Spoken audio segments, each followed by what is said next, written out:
Salut les champions, j'espère que vous allez bien. Voilà, c'est toujours votre élément depuis sa position. Alors, je vais commenter, que dire, décrypter la liste de Emer Soyer. En Aurier, Fofana, bon, il mérite d'être là, hein. Il fait deux bons matchs. Enfin, les deux derniers matchs sont très intéressants. Depuis le début de saison, même, il fait beaucoup d'arrêts. Voilà, donc c'est numéro un. Badrali, est-ce que je l'ai pris? Bon, il est là, c'est pas un scandale, mais moi j'aurais préféré prendre Issa Fofana, qui joue le des champions. Hier même, il a éliminé le FC San Pedro, le champion de Côte d'Ivoire. Déception pour nous côté ivoirien, mais bon, voilà. Donc j'ai pris Issa Fofana pour être honnête. Et puis Mohamed Koné, bah, il fait un bon début de saison avec Charleroi, du côté de la Belgique. Donc oui, il mérite d'être là. Ensuite, pour les défenseurs, Eric Bailly, est-ce que je leur prie? Non. Pour moi, il est flouté depuis 2019. Il faut qu'on arrête de forcer avec lui. J'aurais préféré qu'on le laisse à Bakar, parce que c'est un gaucher. Il est plutôt intéressant cette saison avec Strasbourg. Et il aurait fait une bonne doublure des Ndika. Donc je ne le prends pas. Mais bon, s'il est là, dans l'esprit de Faye, oui, c'est un mec expérimenté, on a ambition, on veut prendre 6 points, donc on va le prendre. Mais quand tu regardes Bailly qui est capable du pire comme du meilleur, moi je ne prendrais pas le risque de l'appeler. Ensuite, Emmanuel Abadou, bah, il fait un bon début de saison, donc il mérite d'être là. Ivan Dika, bah, c'est l'autre ministre de la Défense, donc il n'y a rien à dire, c'est mérité. Ousmane Diomandé, bah, un des mecs les plus performants, voilà, donc côté ivoirien. Il est bon en championnat, il est très bon encore en Ligue des Champions. Voilà. Hassan Kamara, j'ai vu beaucoup de gens nous dire oui, pas Clément, pas Clément. Mais pas Clément, en fait, moi, ce qui me dérange avec les Ivoiriens, c'est que vous n'êtes pas concentrés. Certains supporters, bien sûr, vous fantasmez sur un joueur qui nous a coûté 2 buts sur les 3 qu'on a encaissés contre l'équipe de France. U23. Le gars, il sait pas défendre, et quand tu regardes ses matchs de Ligue 1, il n'est pas extraordinaire non plus. Il n'est pas incroyable, il n'a pas de match référence en tant que tel. Donc pour moi, Hassan Kamara, il est troisième avec Udinese de Serie A. Il fait un bon début de saison, donc il mérite d'être là. C'est vrai que j'ai pas pensé à lui, mais il mérite. Donc c'est très bien qu'il soit là.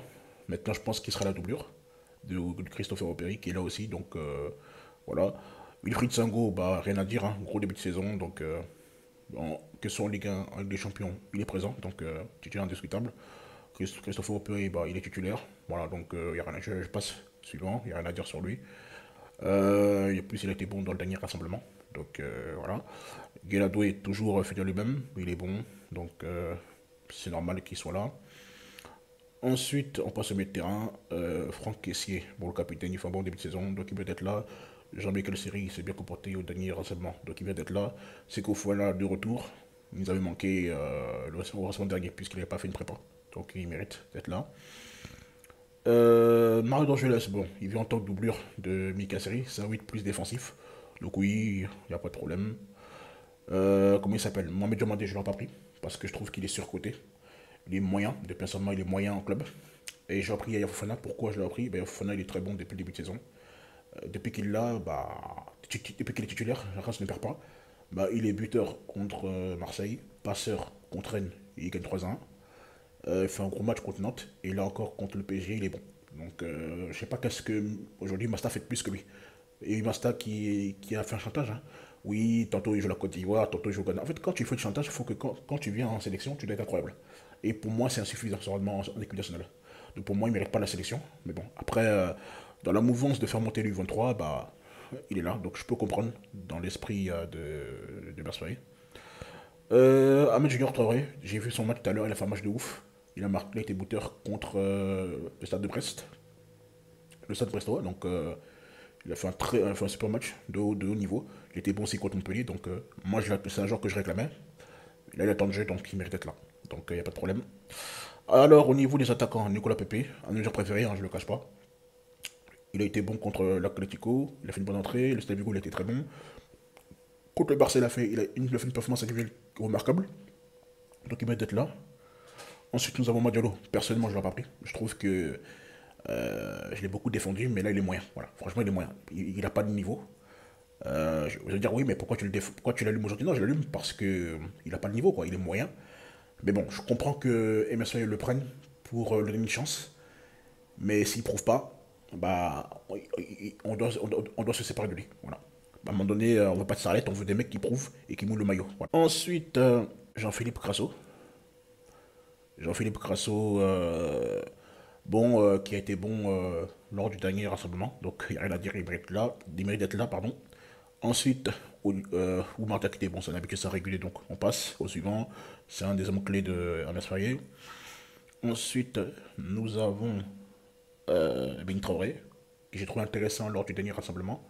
Il a fait des rentrées percutantes. Donc moi je pense qu'il doit être plus, en la chance d'Ingra, il doit être plus qu'un remplaçant, il doit être titulaire, voilà, vous dire les termes. Et vous allez le voir dans mon 11 après. Ensuite, c'est le salaire à le retour. Bah, c'est un retour salvateur. Il est bon à Leganés. C'est vrai que Leganés, c'est pas de staff même. Mais quand je regarde ses matchs, il fait ses matchs. Il est bon. Il a marqué 2 buts, mais malheureusement, que ses buts ont été repris sur hors-jeu. Mais je trouve qu'il est bon, qu'il est assez affûté. Donc, il n'est pas à son prime, mais il est bon. Jean-Yves Kouassi, je ne l'ai pas pris, sincèrement. Voilà. Il joue en Chine. Mais bon, dans l'esprit il va dire peut-être c'est un mec qui est expérimenté. Côté ces genres d'équipe-là, il peut performer. On l'a vu contre le Burundi, la Guinée, l'Éthiopie, etc. Voilà. Donc il peut en ce type faire quelque chose. Contre la Zambie aussi, hein, rappelez-vous, en 2022.